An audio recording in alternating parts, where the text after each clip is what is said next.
خوب به یاد دارم آن روز را، روزی که هزاران نفر جان عزیزانشان را از دست دادند. حوالی ساعتهای 11:30 بود. همه در شوک بودند. حس و حال عجیبی بود، طوری که مرگ خبر آمدن میداد.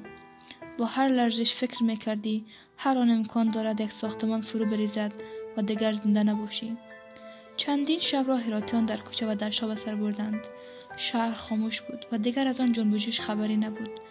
در آن زمان همه همدیگر را فارغ از جنسیت میشناختند. مهم نبود مرد بود یا زن، مهم این بود که یک زنده جان و یک انسان بودند.